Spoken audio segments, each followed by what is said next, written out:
What is poppin', yo? Welcome back to another YouTube video. Today we're taking a look at Rebel Moon Part 2.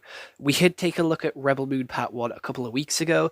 This was a movie that was recommended to me from my granddad, so I expected good things from it, and we did say that the first one was quite shit. It had a very low score here on the Tyler Price channel. I did not rate it very highly, and because I put time and effort into it, like with most things, if I watch one, I have to watch the rest of them just to get the full story. And you never know, it might pick up throughout the further seasons. Like Kobe Can't Communicate, the second season was better than the first one. And other things as well have the better second seasons than first ones, but not a lot of things have second better movies or series. So we're here again with Zack Snyder's newest movie, his Netflix hit, because it is currently number one in the UK as of the time that I'm making this video.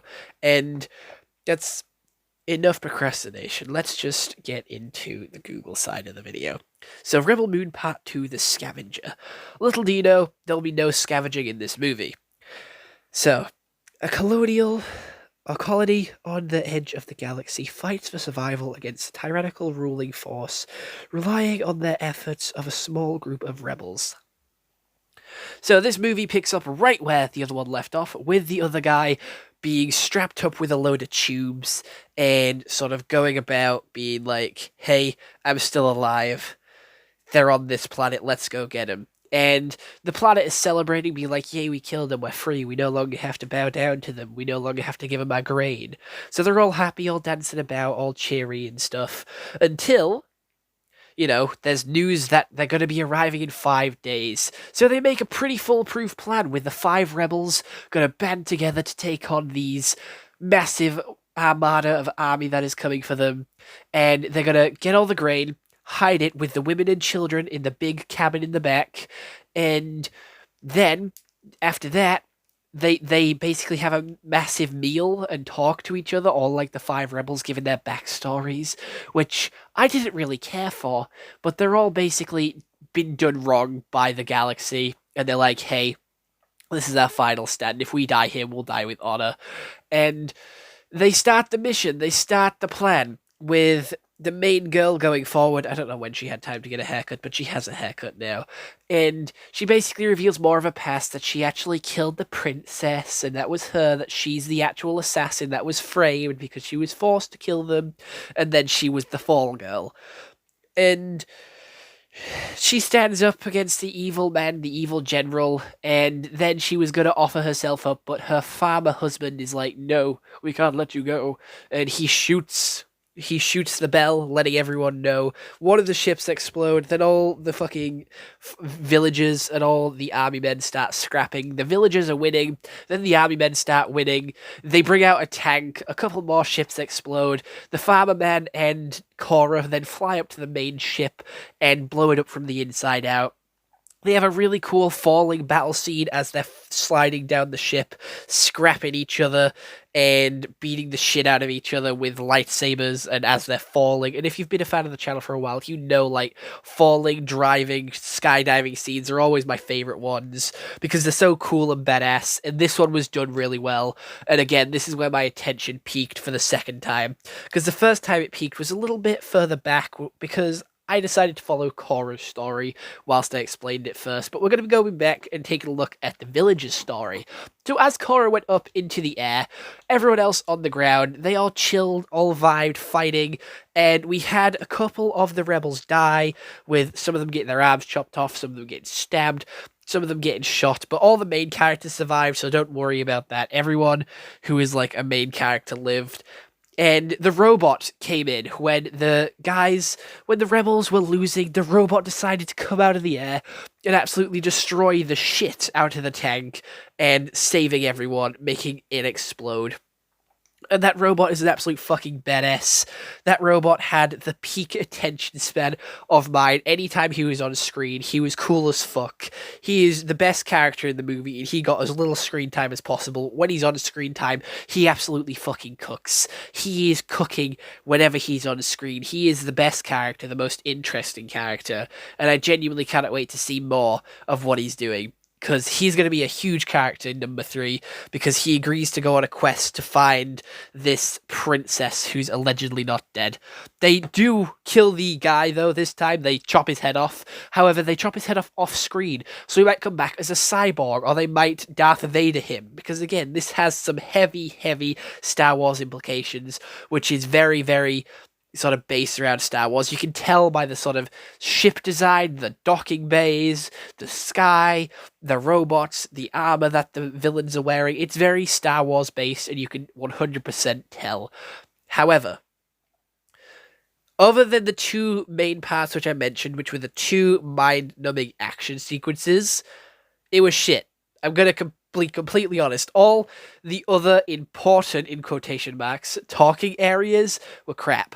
All the time they were just sat around doing nothing, talking about their backstories. It was uninteresting. It was trying to get us to care about the characters. It didn't work, and I still don't give a shit about any of them other than the robot. I thought the robot was cool from the get-go, and I'm happy that he's getting more and more screen time and that he's getting more and more badass. But the robot had the fucking best character arc because he was getting bullied to shit by these sort of robot dudes. Well, no, the robot was getting bullied by the army, and his programming was like he's not allowed to hurt anyone because the king is dead. However, when he gets word that the queen is alive, he turns back and gets revenge on everyone that has been bullying him, and he blows up a fucking tank, and now he's gone back to his sworn duty to protect the queen, and he's like ready to go, ready for battle. He's always fucking ready, and just look at him. He's a badass. He's wearing a fucking deer skull on his head. Best character in the entire movie, no doubt. Will not accept anyone else's opinions, because this movie is shit. He's the best part about it, so we need him. We need him here. But yeah, other than that, the CGI was pretty shit, and you could tell that it was weak. It felt rushed, and I'm pretty sure it was because number 1 didn't come out that long ago, I'm gonna be honest, and this one was like rushed out, I do believe, and the CGI and the animation on the falling scene, on the robot, is just bad. It is just bad.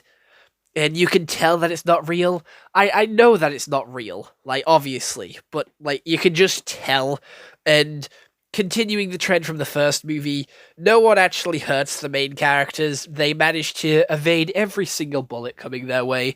It's stormtroopers, but amped up to, like, 1,000. They are not hitting no shots. I don't believe any main character got hit, injured, or damaged, other than that one cyborg lady who they killed for dramatic effect, which didn't work because I didn't really care for that character.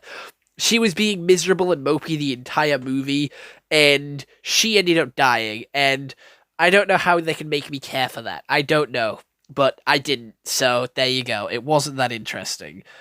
I'm gonna be completely honest, none of the movie was that interesting. Most of the characters were quite boring and stale, and it does follow the same issues as the first movie, where they all talked like robots and no one really had any emotion, no one really sort of cared for being there, no one really wanted to be there. It was just very slow, especially Cora. Cora's like the main character, the one that's supposed to band the rebels together. She's supposed to be inspirational and have the motivational speeches. She didn't. She talked in like a monotone, low voice for all the movie, talked about how miserable she is, and talked about how like bad the Empire is, and like how she's been done bad. And that's it. That's all she really went on about. It wasn't good. It was not good. This movie does deserve more than the first one because it was slightly better in the second half. The second act, with all the action, all the fighting, was cool. It was just mindless action, and I was able to turn my brain off, and I liked that. When I had to think and listen to a pointless movie's plot to start with to set up the fight, that wasn't it. That was boring. That was shit. The characters are not interesting. I don't care about them. I just want to see the battle at the end. It is the equivalent of the Godzilla movies. You don't care about the human side of it. You don't want to see the human side of it, but it's there to amplify the Godzilla fights. And you just want to see big monsters fighting in the sky, but you can't see that because you have to sit through the human bit. But the fighting bit is like the best bit, the bit you're there for. That is what this movie's like. It's like that Godzilla sort of mindset. And I will be watching Godzilla soon, so there will be a Godzilla review coming out very soon, so you don't need to comment it down below. I am going to get on it. And I don't have much else to say. This movie is just not it. It is not it. There is some good bits in it, so I do believe it does deserve to be better than the first one, because The first one had no good bits. So I'm going to give it like a 6 out of 10. I feel like the 6 out of 10. I'm happy that I watched it, but I probably will never watch it again. And I was very enthralled with the two fight scenes. The two main scenes, which I picked out before, the ones that I've got about all video, those two had my full attention, unbroken, not on my phone. I actually put my phone down when the robot came on because I'm like, holy shit, look at this badass, look at him go. And that might be personal preference. I don't know. But it's what I was made to watch the movie for. That is like what I watched the movie for. Like the rest of it, I was on my phone. Gonna be honest, not really that interested in it. I was only watching it because I watched the first one, and I can safely say I still found it very shit. I still found it very shit. But it is better. It is better. 6 out of 10. I think I'm being very generous with that 6 out of 10 because of those two scenes. But I've already given the rating now, so I can't go back on my word. So other than that, I hope you all enjoyed this YouTube video. See you all next one. Have a nice day, and goodbye. Stay home and stay safe.